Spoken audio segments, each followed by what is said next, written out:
but it's the ability to bring those voters with you. It's complicated and you don't need to worry about it. It's been very well canvassed that as a party, we don't think the way that Darlene acted was in line with our values and principles. I really had to think about, how am I going to change things up? How am I going to get through this? Because I don't want to fail. It is foul and personal and violent. Job is to make sure that we are showing New Zealanders that there is an alternative to the divisive approach of this government, that you can bring people together. I think one of the things that any government of whatever stripe has to realise that every minister has to be a climate minister now. When you've got a country that's got a young population but they don't get involved, you might want to have a grown-up chat about that.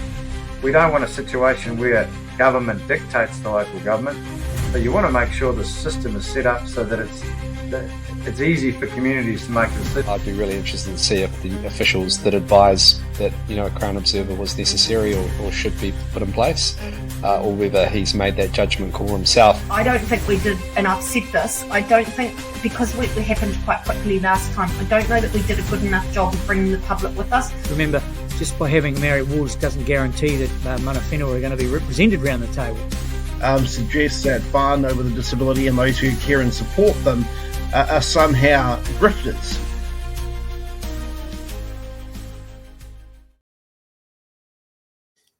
I do love the new beginning, the new opening thing. It is very fun.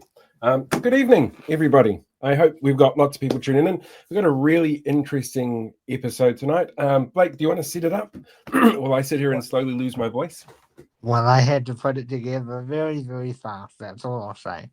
So we've decided to call it the State of the Nation. So throughout the evening, we'll be having a lot of people coming up and talking about the state of the nation, probably speeches.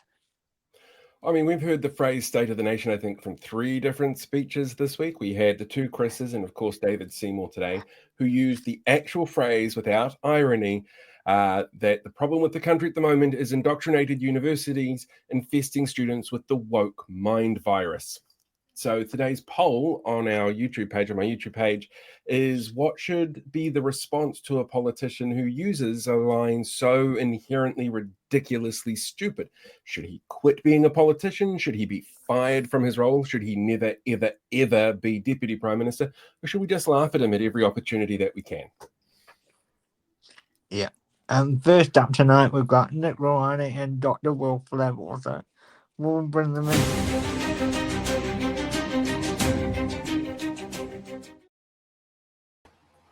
I'd also just like to point out very briefly that, Blake, you missed something last week, and I had to get told off in the comment section about a mistake that I made when I introduced everybody that we had and the show and the news, and nobody picked up on it except for one person in the comments. What did I do?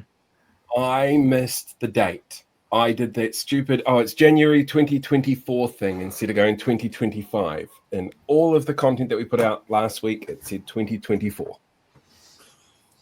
I didn't know this. That's not like me anyway. Hello, gentlemen. How are we? We're great, thank you. Really great to see you guys. Really great to be here and great to have this conversation. So, Happy New Year. So Nick, I'll start with you. So I'm doing let's talk about health a little bit because I'm in the middle of writing a piece for you. So how have you heard the feedback from the new health minister this last week since the reshuffle? It's probably a little bit too early to say anything particular about our new health minister other than he's had a visit to a hospital, which is probably a good thing to do if you are a health minister. But I think it's a concerning time in health right now. I think what we're seeing is a lot of cuts, and particularly for I'm thinking about the post that you wrote, Blake.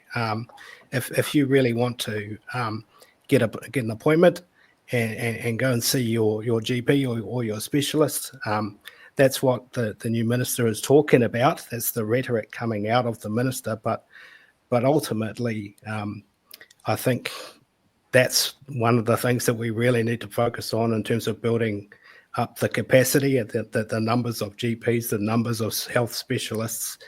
And I think if you're busy focusing on cutting our health system right back to the bone, I just can't see how you can achieve those two things at the same time. So, I mean, I'm quite concerned at the moment. I was concerned last year, and I'm equally concerned at the moment.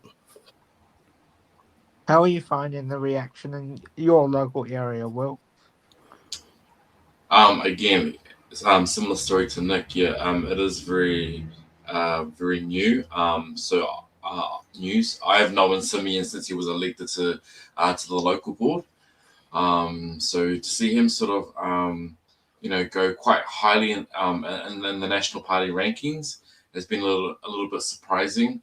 But he's there. And as New Zealanders, we all expect a really good health system. I had friends, for example, who had just qualified to become a nurse last year, but weren't able to get jobs. I mean, that's ridiculous. Our healthcare system should be employing, having spaces for our nurses, and it wasn't the case last year. So, I wish him all the best. It will be a difficult role.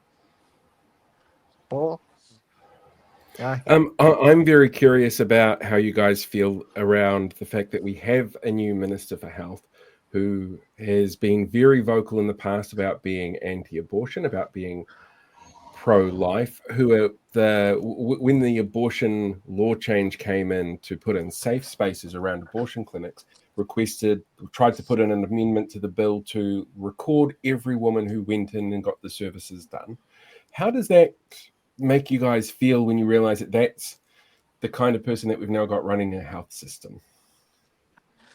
Disgusted, absolutely disgusting. I'm very pro-choice. Women should never be dictated by others in terms of what they do with their own bodies.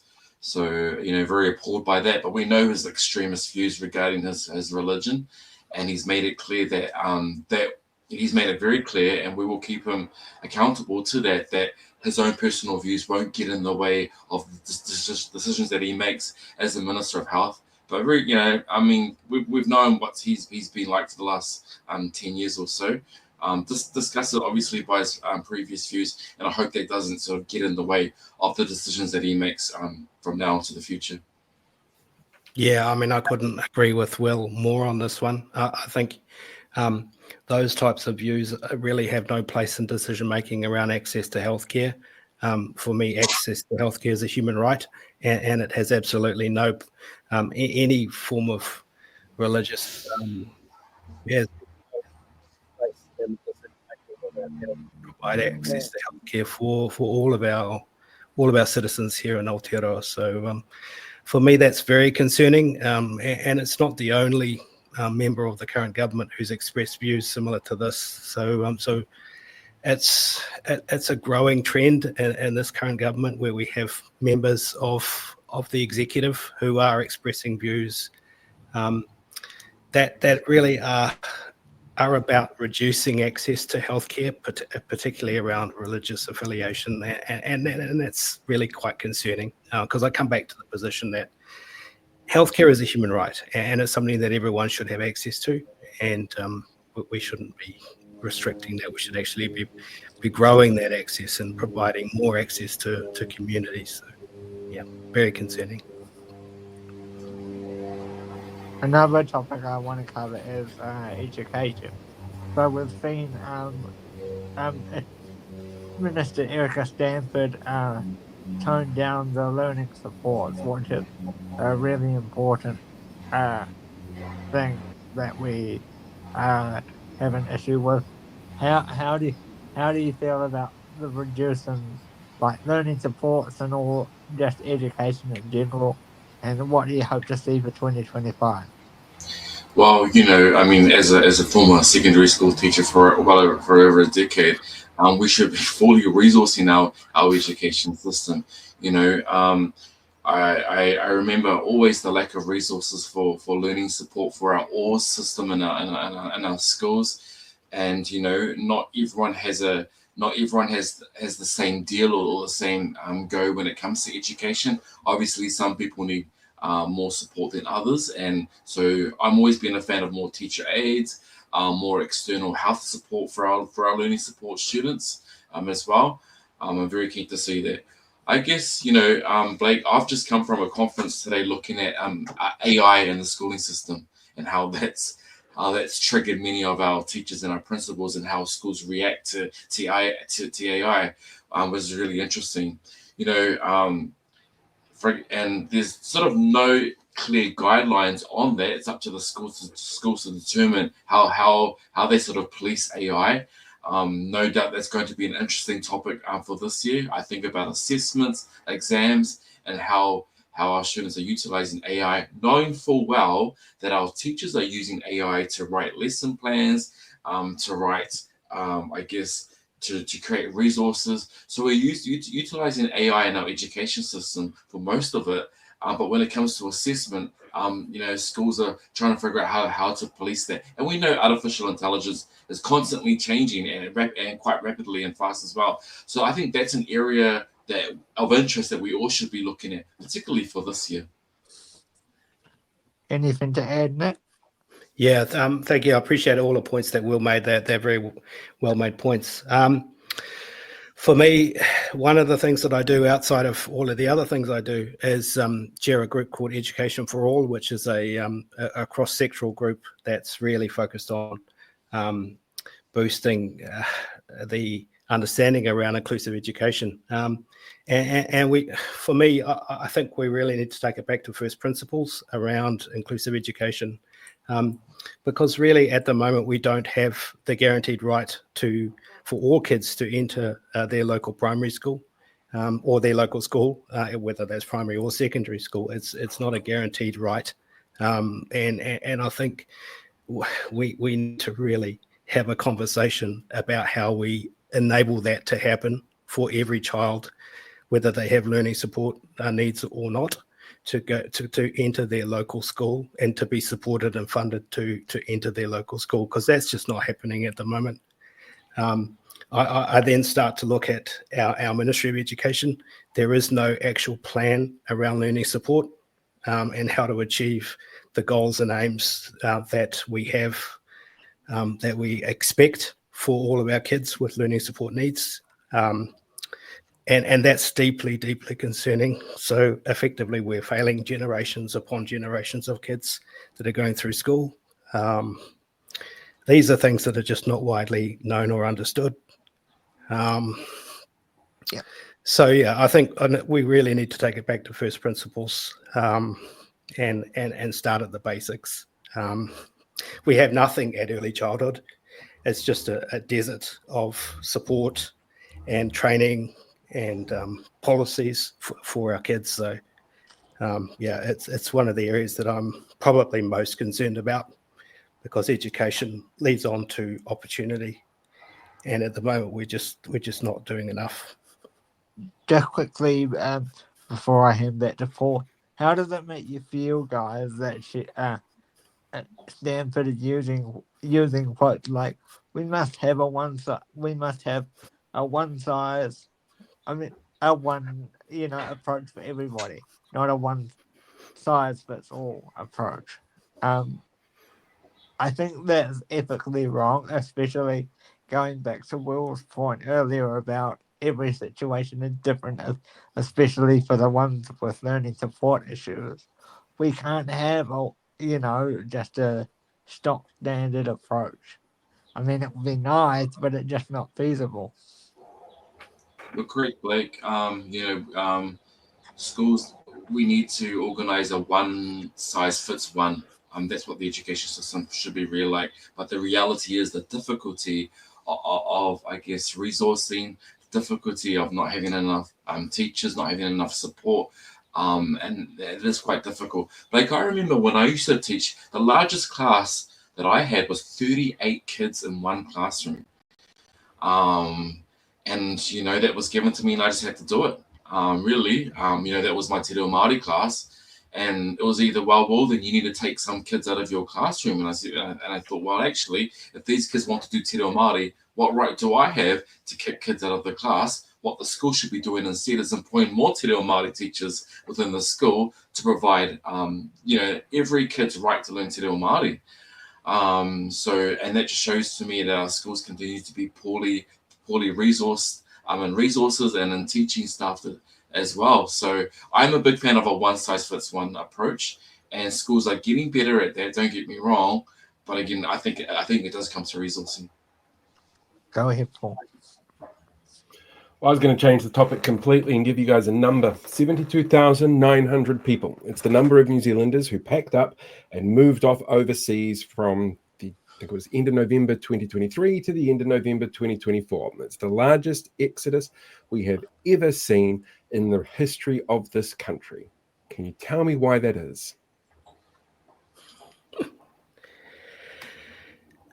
Well, I mean, the political side of me would say that people are just totally over the the coalition government, and they want to go and live in Australia, where it's being governed by a Labor-led government. That would be the political side of me. But now there's an election coming up there that might change. Well, I know. So maybe they're all going to come back, but so that's just the raw politics in me coming out. But that's clearly not what's happening, and we know that's not what's happening. I mean, people are leaving because they're making a choice, and they're looking at the money that's coming into their bank account every week, and they're looking on the online, and they're looking at potential salaries that they could be achieving in other places, probably Australia, and they're just making a decision for their own families, and because people just want to get ahead, they want their families to get ahead. And they're just looking at an opportunity that could maybe get them ahead. And I think that's, I'm not throwing judgment on them. I'm not, saying that they're making the wrong choice, because ultimately they're just trying to get their family ahead. But they're looking at all of the costs that they're facing, and they're just making a choice that they believe is right for their family. Paul, I think, I guess, when you cull nearly 10,000 public service roles and jobs, there's one answer there as well. Also, when the cost of living is extremely high, I just looked at a recent local ad for Tank, the smoothie shop, and, 400 people applying for that role. That shows to me the crisis that we have in terms of the availability of roles. And actually, actually, when you look at across the Digital Australia, the jobs are better paid. Paul, I won't lie, I've had thoughts about from time to time heading to Australia. I mean, I see when teachers are on 150, 170,000 Australian dollars, that does sometimes sound attractable. And so I like to think that.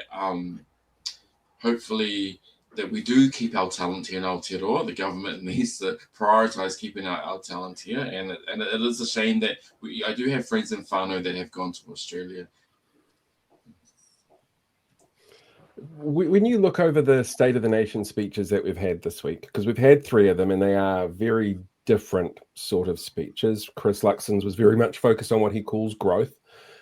Chris Hipkins was very much focused on where Labour is going to be going for the year, and David Seymour's was very much focused on taking New Zealand first, conspiracy theorist, weird nut job voters. What do you think that those speeches got right, and what do you think that those politicians are getting wrong about where the country is today? Yeah, a simple question. Nice shallow question for you all. I mean, that's a pretty full-on question there, Paul, but we'll have a crack at it and see how we go. I mean, I think fundamentally there's a narrative that's starting to play out from our governing coalition at the moment, that essentially there is no role for government, and that they're starting to hollow out the state. Particularly, you saw it coming in from ACT. Less so from National, but I mean, I'm sure that they're on board for the ride. And I think for the communities that I represent, particularly for disability communities, other communities that are marginalised, I think that's a very scary narrative.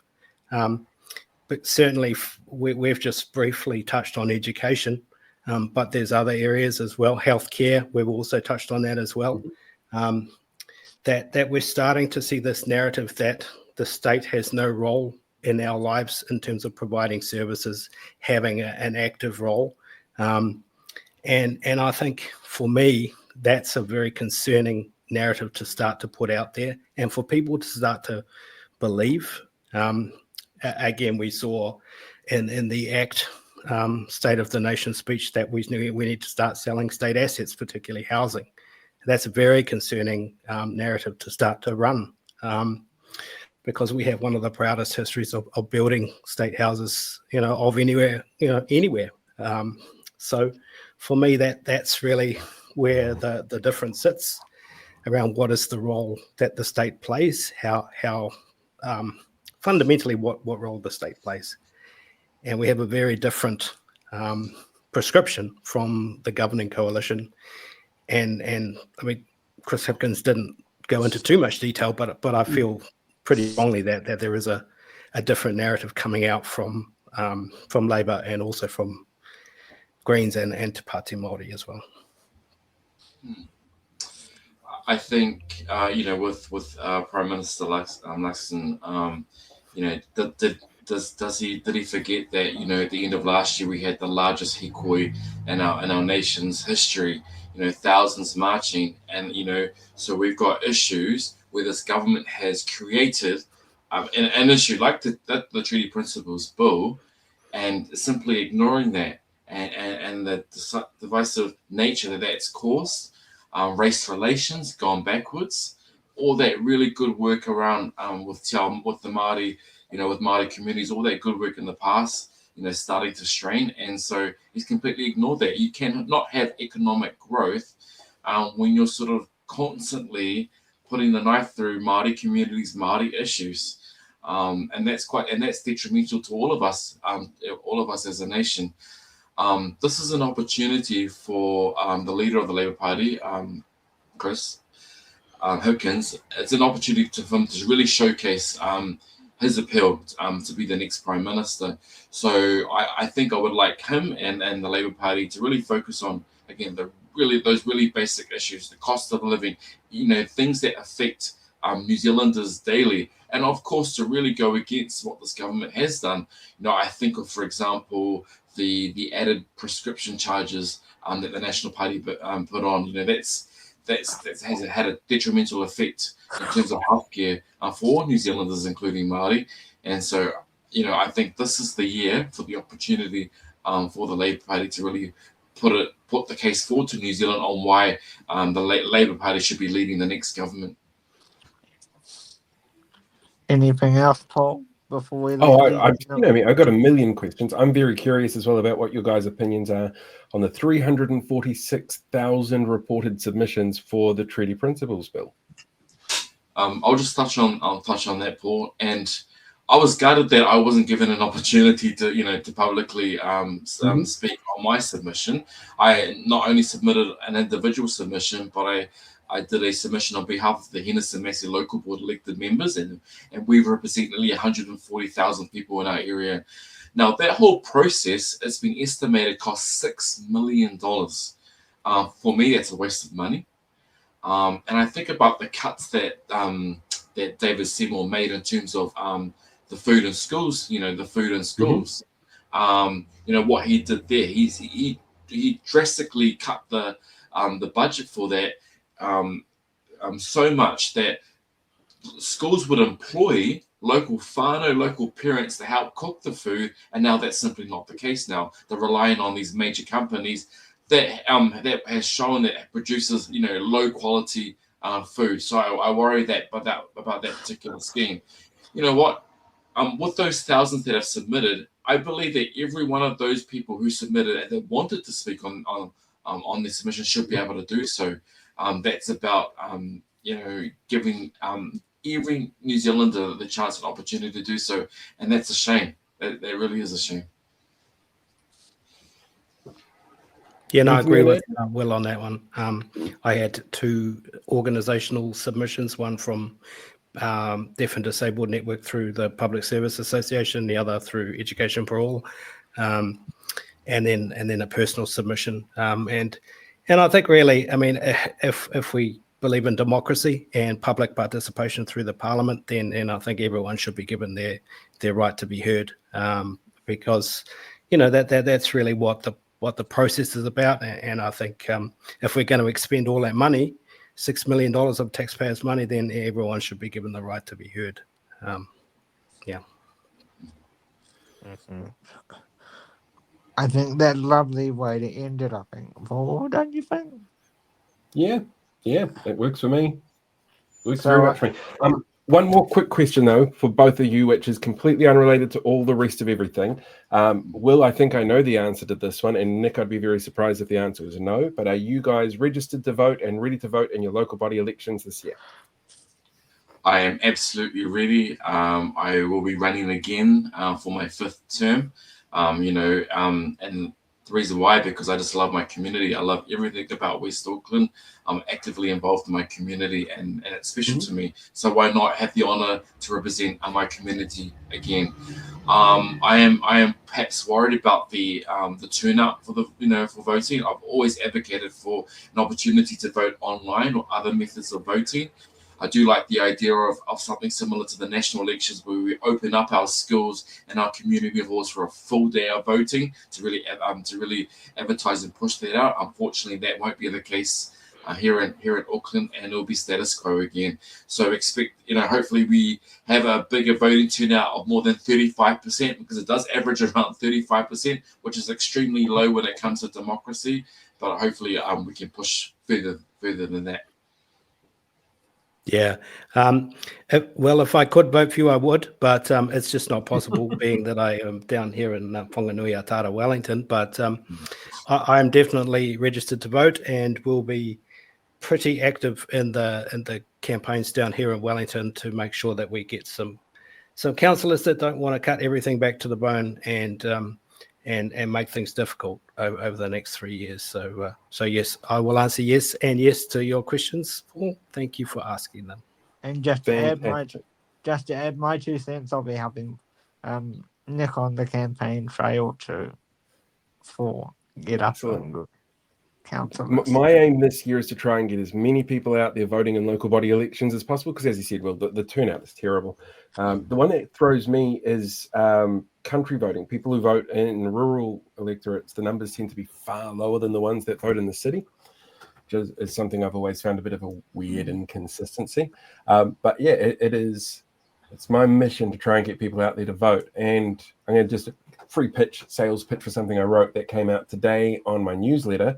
I got leaked. You guys are going to love this, actually. I got leaked a document, an 18-page manifesto from within the New Zealand Loyal Voices for Freedom network on how they intend to take over local government this year and what they intend to do to go out and win the vote and stuff like that.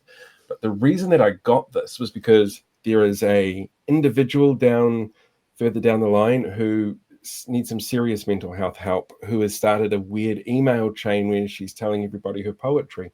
And somehow she's tied in me and a whole bunch of very well-known people within the freedom movement, and they don't know the difference between reply and reply all.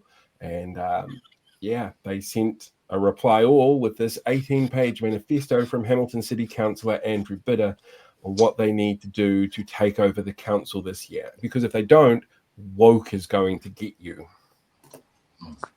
Oh no. Yeah. That's a lovely way to finish. It's a whole nother episode right there. It's the newsletter that came out today. Paid subscribers can get it now. Free subscribers can pick it up on Sunday, and there'll be a link that goes out on everything on Sunday. So it'll be great fun for people to watch. On that note, thank you, Will. Thank you, Nick, for coming as always. It's always good to hear your knowledge and the knowledge that you bring. So thank you very much. Thank you both. Thanks, guys. That was brilliant. Absolutely brilliant. And my camera's getting a little glitchy. I don't know what's causing it. Yeah. It's very frustrating. So what I'm going to do is I'm going to restart my camera, and while I'm doing that, you can have a chat to Anne, who's waiting in the waiting room. You hear me, Blake?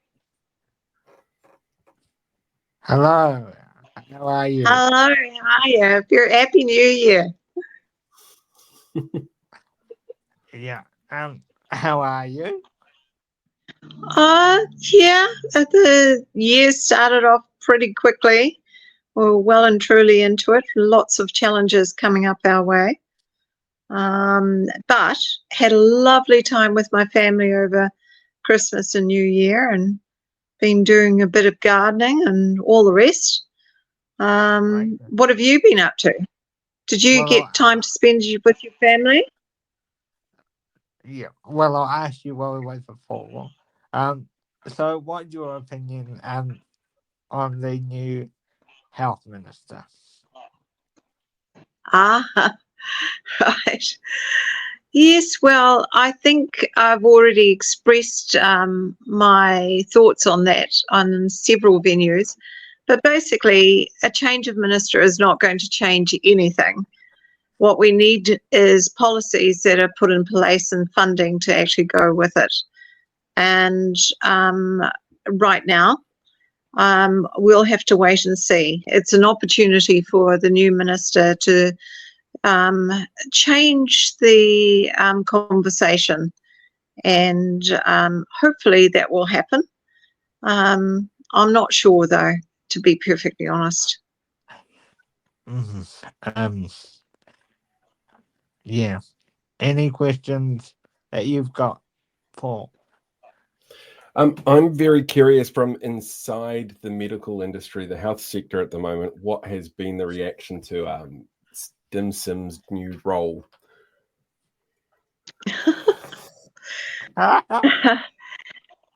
Well, it's been very interesting watching them with Facebook and posts that are going up here, there, and everywhere. I have been seeing vilification of Simeon, but others are saying, let's just give him a chance. And I find that really interesting. A lot of people are focusing on the person rather than what we actually need to achieve. This government has been very, very clear. It doesn't seem to be the friend of the majority of people in this country. Unless you're rich and you're a landlord, you are not benefiting from the policies that they're putting out. And I understand that Seymour today announced that he's very keen on privatising health, which we all knew was coming. The signals have been pretty loud and clear, but it's overt now. And that's a real worry for me, because the vast majority of people in this country cannot afford health insurance, rely on a public health system. And unless that ideology and that policy changes, the health and well-being of the people in this country are going to become a lot worse, particularly for those who have already got challenges, who are disadvantaged and by the system, which is particularly racist in our health system, unfortunately. And it's just going to get a whole lot worse. Having said all of that, as a nurse of 45 years, I have huge hope that our healthcare professionals and all our support teams will stand up and really fight back. And I know the Council of Trade Unions is using exactly those words to push all the action and I suppose, what's the word? Strategies to push back on all of what's happening. And I believe in New Zealand. I believe in New Zealanders. I believe that when they've had enough, they'll stand up and actually push back real hard. And that was evident by what happened at the Te Tiriti, Waitangi, Hikoi, the 35,000 people who stood up over a period of days in the southern region. It was huge. I've never seen anything like it. And people are just not, they'll be pushed so far, but no further. So I've got hope in the people of this country. I saw a number today, 72,900 New Zealanders left in the last 12 months, packed up and gone I know. for greener pastures. Half of them to Australia. I don't know the situation over there for nurses. Is it a better offer on the table for those nursing graduates, for example, that we're hearing about not being able to get jobs within the health service here? It all depends on which state you're in. Most of the states are provide a hell of a lot of opportunity, better wages, nurse-patient ratio legislation, except for New South Wales, which is fighting really, really hard to be heard by the state government, and they're just being ignored.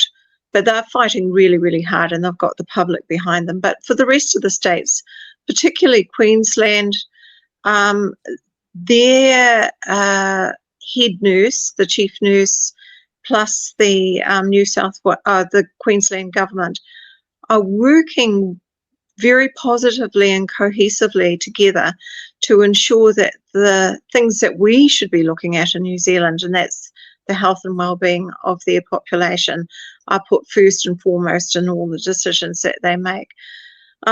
They are innovative and they are absolutely showing true leadership. For instance, the Queensland government recognised that you don't get a real pay rise unless you've actually got the inflation rate covered. So they actually put that in the contract for the nurses, that the conversations about pay rises won't even start until that's actually been covered. They've got nurse-patient ratio legislation, which is actually being not only in the hospitals, but is being spread out through aged care and I suppose the primary health sector that they call it over there. They are doing what needs to be done, and this is one of the reasons why our nurses are heading over there, because not only do they get good jobs, good pay, they can work safely because they don't have huge workloads, but they get real paid opportunity to advance their practice and become clinical specialists, educators, charge nurses, nurse practitioners, you name it. And their university and research programs over there are incredible. And they're also building hospitals. Thank you for that. I saw that. Yes, they are. So why wouldn't you go if you were young and you had the opportunity? But last year, I did a lot of travelling around New Zealand and met with a lot of nurses and spoke with third-year student nurses who are about to graduate. And their stories just were, they were awful. They said the same thing over and over again. We want to stay in New Zealand. We trained in New Zealand. We want to provide care for our families, whānau, our communities. And yet I am facing having no choice. Can you give me any kind of hope that I will get a job? And I had to be honest, I couldn't do that. And that was just plain awful. We should be actually hiring every single registered nurse and enrolled nurse graduate in this country who are New Zealand trained, understand the culture, are challenged to provide care that is not racist. They know and understand our country and the people. We need to have those here first and foremost in the country. And we're not supporting them in their training either. They don't get paid to do their clinical placements. In Australia, they do. In Australia now, they actually have living wages for the undergraduate nurses. They're doing a whole lot over there that we could be doing here. What sort of craziness is that? It is all very, very straightforward and simple. You know, this government has just announced that they're going to make it easier for overseas doctors to come and work here. How about making it easier for our doctors to stay here? I mean, I ask you, there is no rationale for any of this. And down the line, it's going to cost more, because it has been shown that there are sometimes issues when you have different cultures interacting with each other, because there are misunderstandings in the communication. You know, I suppose, Paul, in your line of work, you have a specific kind of language and understanding that you can use in a short-term kind of way. It's the same for the medical and nursing fraternity. We can talk to each other very, very quickly and succinctly in emergencies and when the pressure is on. But if you don't come from that kind of background, misunderstandings happen. And that can have really terrible ramifications for the patient that's at the end of the line. We've got a question here that's coming from one of the viewers, which, sorry, Blake, I'll interrupt. I'll get the question out of the way first. I was going to say that anyway. Sam from It's in the Ballot wants to know, do you think that Simeon would cope with a CEA contract negotiations? And do you think either partial strike or full strike actions could occur?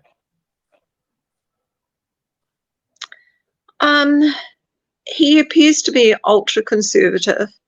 I can't speak for him, of course.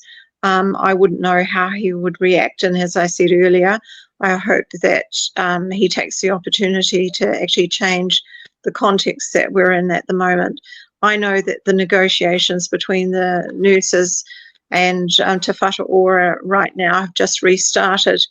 And Te Whatu Ora has apparently put on the table that nurses are already well paid and they don't really need a pay rise. They're offering 0 to 1%. That, of course, is completely untrue, because they are using statistics and information that shouldn't be part and parcel of their decision making. And of course, we push back on that, but it just worries me, because Te Whatu Ora is known for pushing out contract negotiations for a long time. And of course, this coalition government has announced that there will be no back pay. So there's incentive right now for any employer to push negotiations out as long as they can, because they're saving money. And in terms of strike, you know, striking, partial and full strikes, they have their place in negotiations that are not actually getting anywhere. But I think that we need to be a whole lot more innovative and clever about how we stand together and fight back. And I believe that this government is already aware of that, because they're talking about what they call partial strikes, or not doing your work as per contract as being seen as a strike. It's not in legislation yet, but they're working on it. So, for instance, if we as nurses decided to not do overtime or extra shifts, which are not required under most of our contracts, the whole health system in the Te Whatu Ora health system would come to a total halt within 24 hours if we did that one thing. But they're looking to stop that kind of stuff. So I think that right now, this is that sort of falls into that we've had come through as well. Wanting to know what you think the impact of the Employment Relations Bill is going to have on nursing. What do you think the employment relations pay deductions for partial strikes? Yeah, I actually think that is completely and totally unethical. And the reason for that is, who is going to actually make a decision about what that looks like? It seems to me that the employer is going to decide, and the employer is going to take the money. And it is disempowering nurses, and it is once again, I suppose, from my point of view, a reflection of gender discrimination and oppression.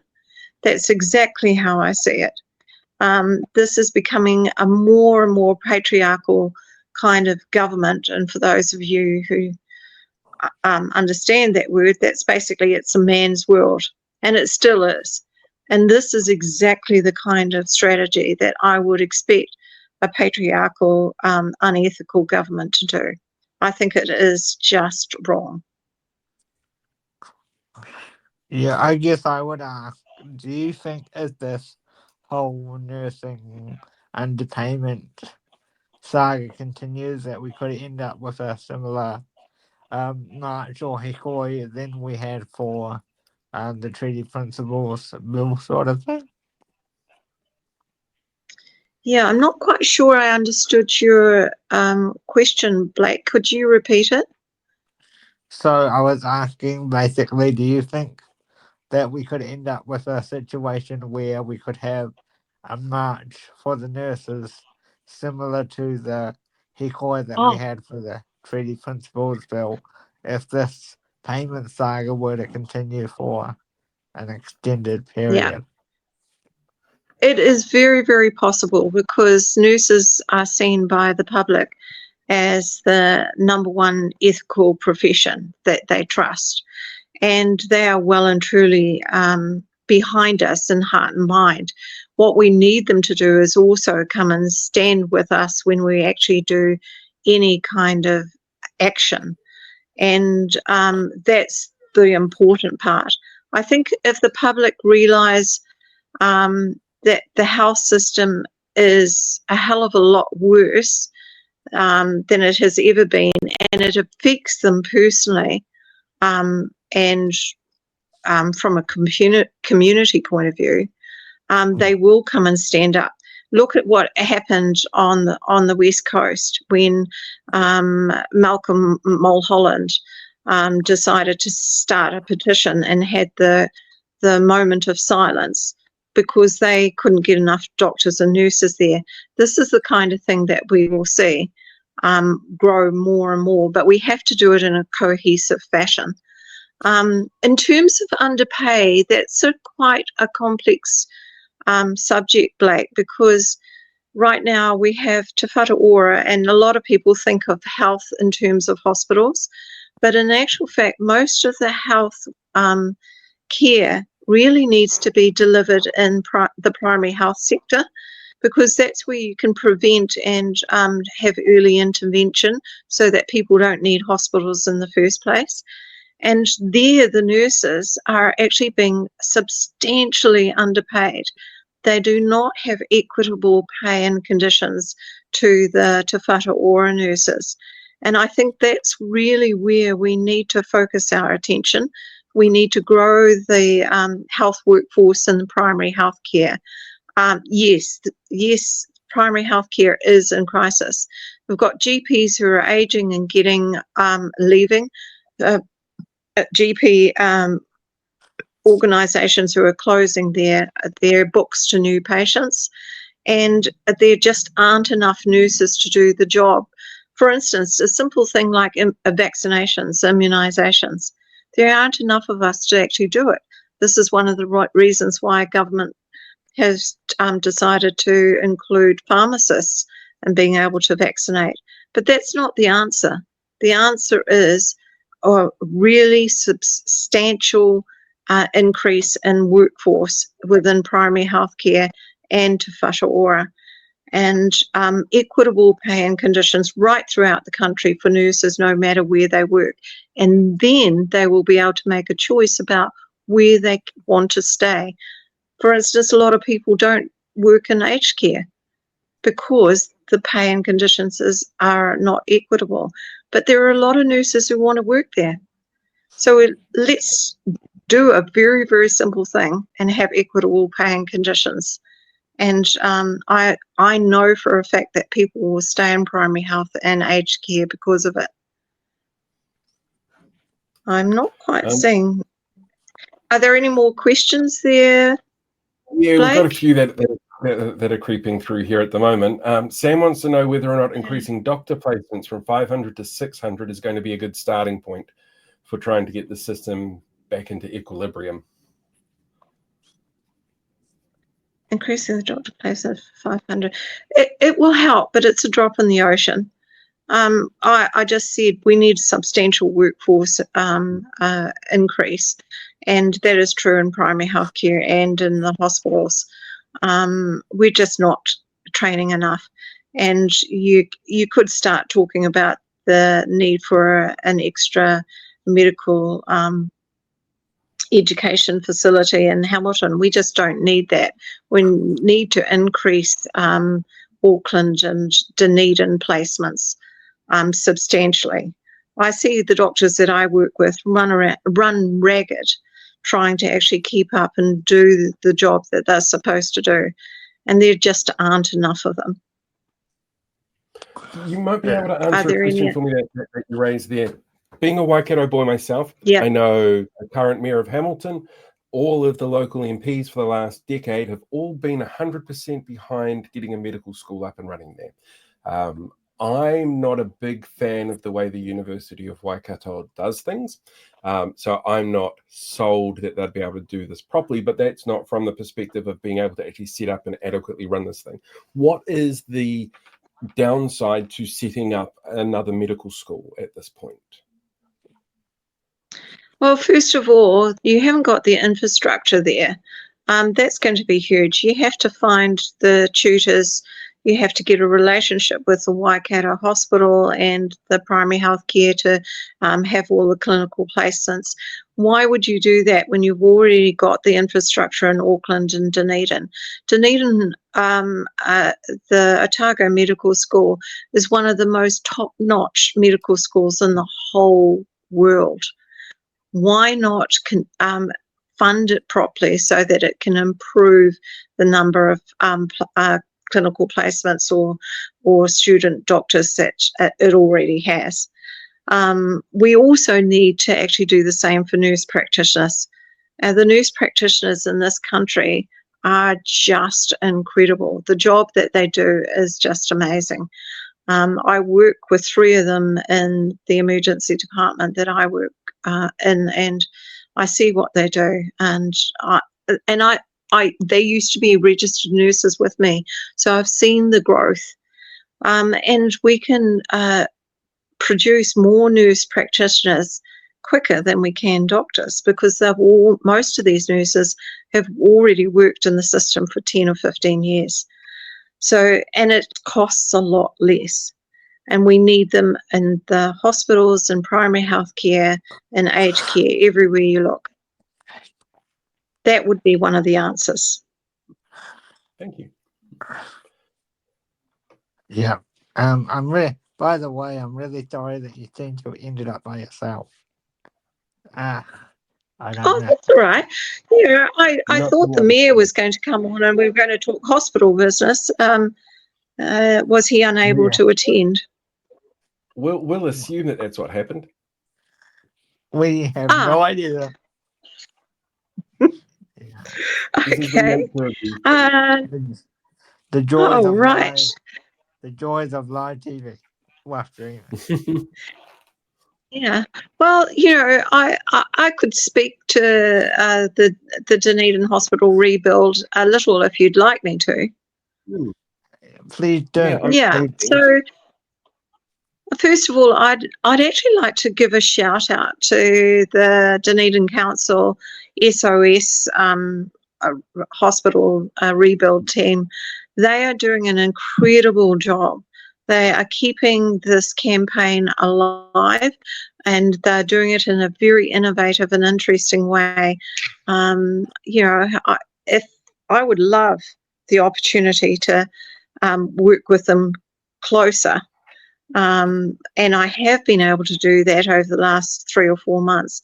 And they are just so dedicated to winning this campaign, winning the hospital that we need down here in Dunedin. They are incredible. So, yes, going back to the new minister, he has an opportunity to actually rethink the announcements that Chris Bishop and Dr. Shane Retty made late last year regarding refurbishing the current Dunedin hospital or building a much smaller hospital here.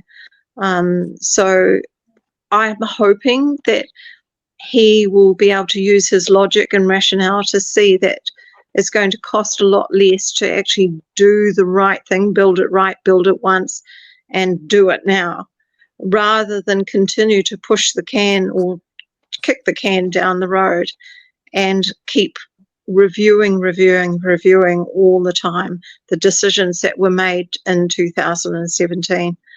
I'm really, really hoping that that's going to happen, because we need a tertiary level hospital in this city for the whole of the lower South Island. It is just incredibly necessary.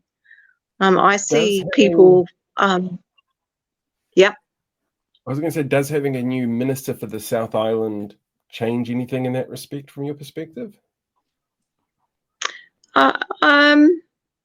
Yeah, I think that's a real interesting one. We've got a minister for Auckland and a minister for the South Island. We don't seem to have a minister for the lower North Island or any other particular city. It just doesn't seem to make any real sense to me. And I'm not quite sure what they're going to achieve by having a minister for the South Island. What are your thoughts on that, Paul?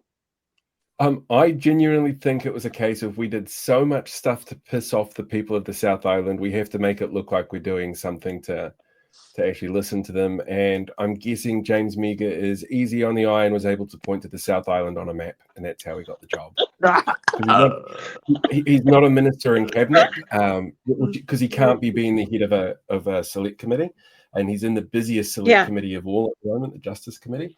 So it is very much, to me, it feels like a piecemeal kind of, look, we know that you're there, South Island. See, we've got one of your own here who is telling us about you and what we need to consider when we ignore him and make our decisions unilaterally anyway.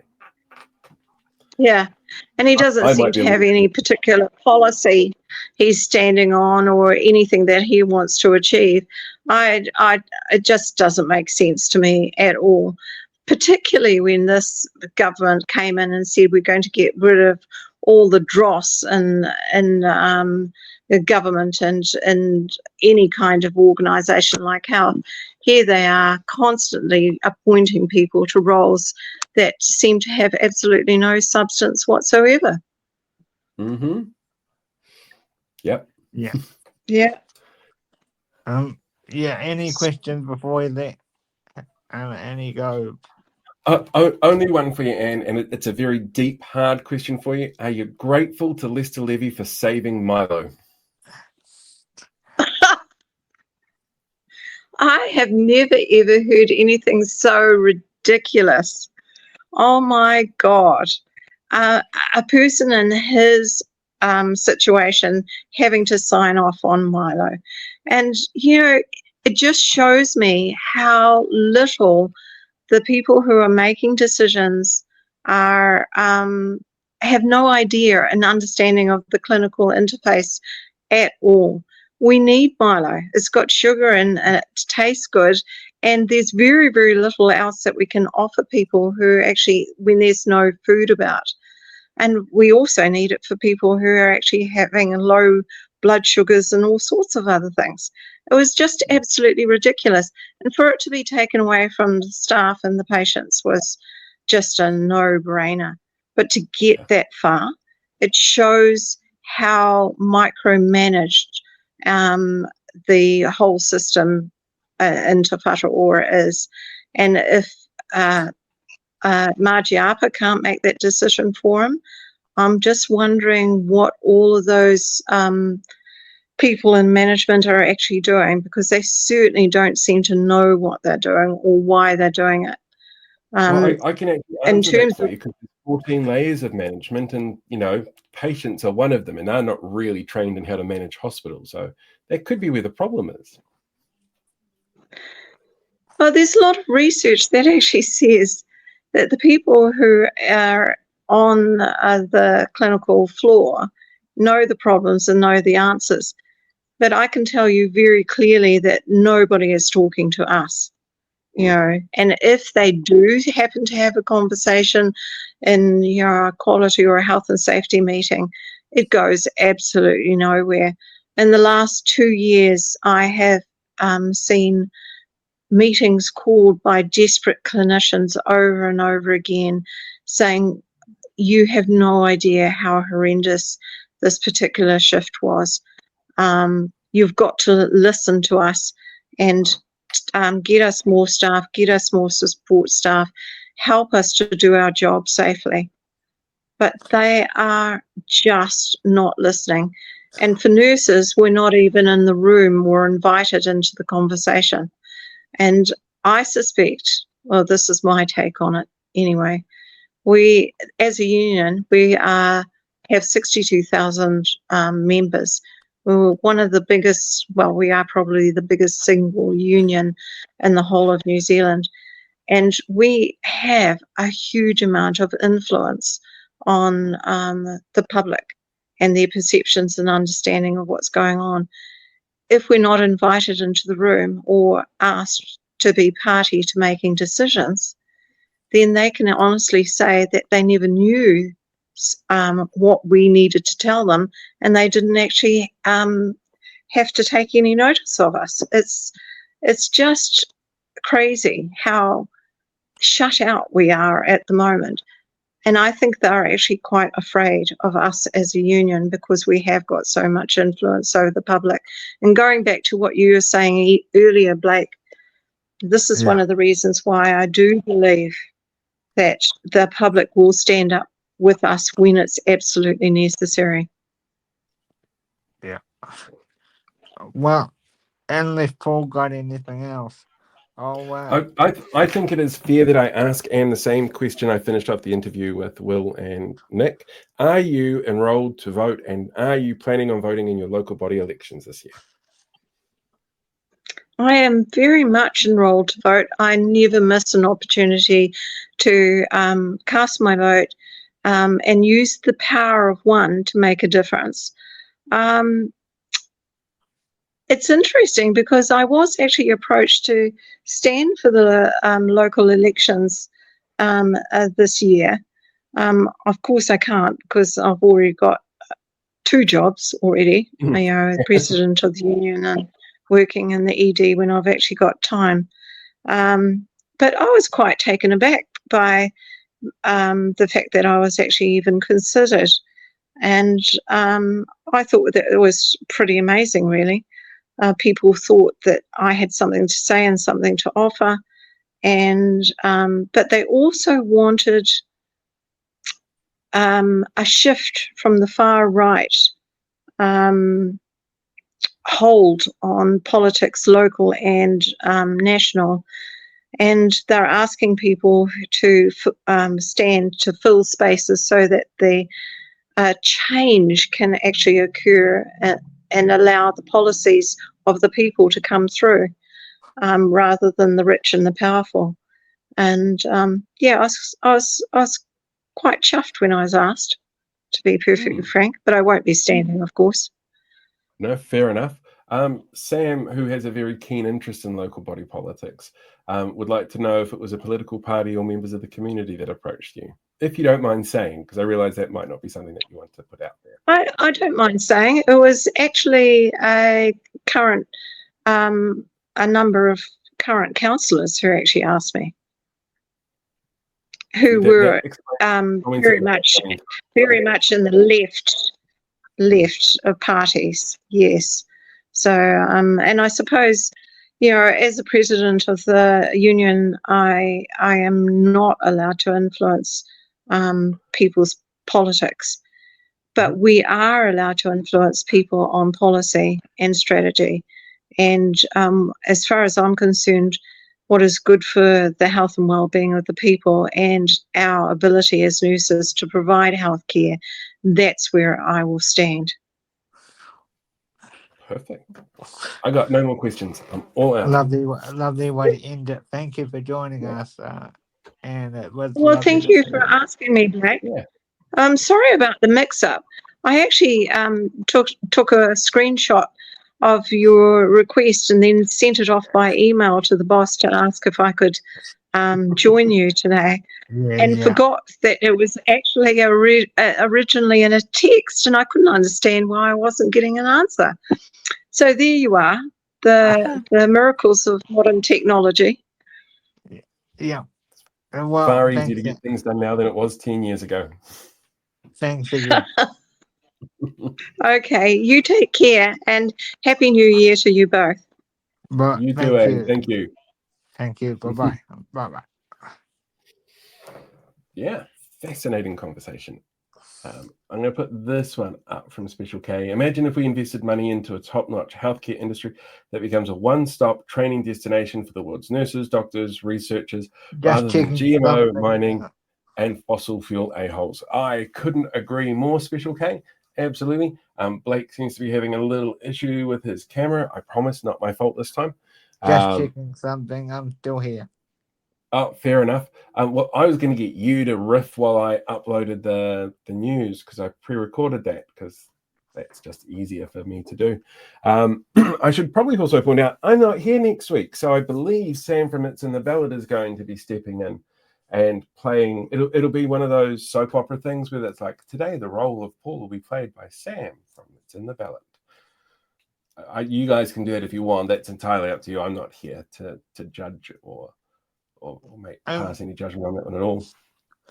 So there'll be a couple of episodes like that actually, so it's a good point to bring it up now. We're going to do a little mini series while Paul's away on his adventures.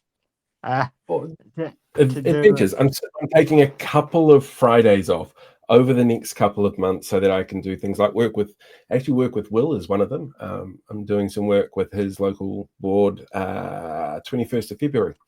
So that'll be an interesting experience. And then this Friday I'm working with Midge Marsden, of all people. So it's going to be a really fascinating time, but it means that is the odd Friday where I'm a bit busy. Yes, you are coming, Sam. I know. I see you asking. Yes, apparently that's confirmed. Apparently. So you two can nut that out. You can work that one out. It'll be fine. Absolutely fine. But anyway, we'll be doing a few episodes on like local body elections and people standing and people standing down. So if there's anyone that you see in the news that you want to see, please let me know, and I'll try and get them. Right. I'm going to try and upload the news. Give me 2 ticks. Let's see if this works for me. It's got the little spinny wheel. Oh, there we go. Okay. Technology. Let's watch the news. I should probably give this one just a little bit of a warning. There is at least one very adult joke in here. If there's young people in the room, maybe make them not in the room unless you want to answer a slightly awkward question about sticky things. Anyway, enjoy the news.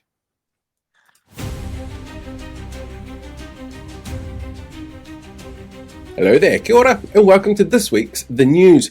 Political parties all over the motu have been getting out to tell us what state the nation is in this week, with the 2 Chris's delivering speeches, the incoming Deputy Prime Minister trying to sell us on selling us to privatisation, and the current Deputy Prime Minister in the baking aisle of Woolworths looking for tinfoil to make a hat based on a lovely design that Tanya Unkovic sent him.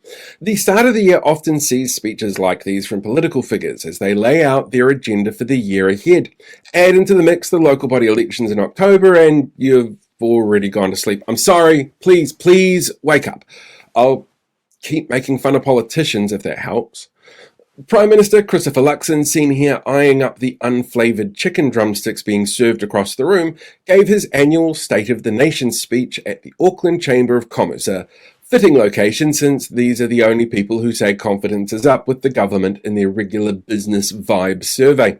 In his speech, Luxon spoke about focusing on economic growth, something he hoped meant that Nicola Willis would finally be able to afford Ben & Jerry's when she went to the movies. He chastised Auckland Council when he claimed more concerts at Eden Park would help with this, ignoring the fact that when Eden Park asked Auckland Council for 6 concerts a year, Auckland Council said yes. And when they asked for 12 a year, The council also said yes, but somehow it is still all the council's fault. He promised a growth in tourism numbers, which he expects to increase when any of the record 72,900 people who moved away from the country permanently last year come back to visit whānau. Meanwhile, in Palmerston North, Labour leader Chris Hipkins, seen here showing you how to dance the hokey pokey, spoke to his caucus about the need to focus on what media are calling areas traditionally the stronghold of National: crime and economics. While the party didn't reveal any concrete policy, it's expected to have more substance than gang patches bad but swastikas meh. Ram raids are coming to eat your babies, and it's okay if the Prime Minister financially benefits from moving the Bright Line test, as long as we don't have capital gains tax, used by the current government as slogans during the last election. David Seymour, seen here trying to force choke anyone who doesn't believe 8% is a big number, has announced he intends to do something that the Prime Minister won't, and go to Waitangi this year, despite warnings from his hapu to avoid the ceremonies in the wake of his Treaty Principles Bill. Said Seymour, "It's okay, they'll all be speaking in Te Reo, so I won't know what's happening. But if anyone yells at me, my supporters are going to blow that completely out of proportion and vilify all Māori for it." Speaking of David Seymour, seen here attending Diwali, a deeply religious festival that originated in India, where he was the only party leader not in attendance at Ratana Pa today, which he has often avoided, citing its religious aspects, instead choosing to use the day to give his State of the Nation speech, pushing for more privatisation in a speech that ACT sponsors are calling something I can't say here because this is a family-friendly show, but they have a hell of a sticky mess to clean up. An event so clearly important, almost every other politician in the country was elsewhere paying attention to something else. Seymour, the leader of one of the three coalition parties which currently governs, that set a record in business liquidation numbers, some of the fastest rising unemployment numbers on record, the biggest jump in beneficiaries and homelessness seen in a generation, the highest ever number of people leaving the country to relocate overseas ever, and the worst recession since the 90s, framed his speech as a counter to the steady decline the country is in by offering something he described as bold action. And because our media are clearly woke leftist shills, they all streamed his speech uninterrupted without criticism or critique, because 8% of the vote somehow warrants 100% of media platforming your message uncritically. In a bizarre move straight out of Season 2 of the hit comedy series The Good Place, Māori Affairs Minister Tama Potaka was seen doing push-ups in front of media at National's year-starting caucus in Kirikiriroa, Hamilton.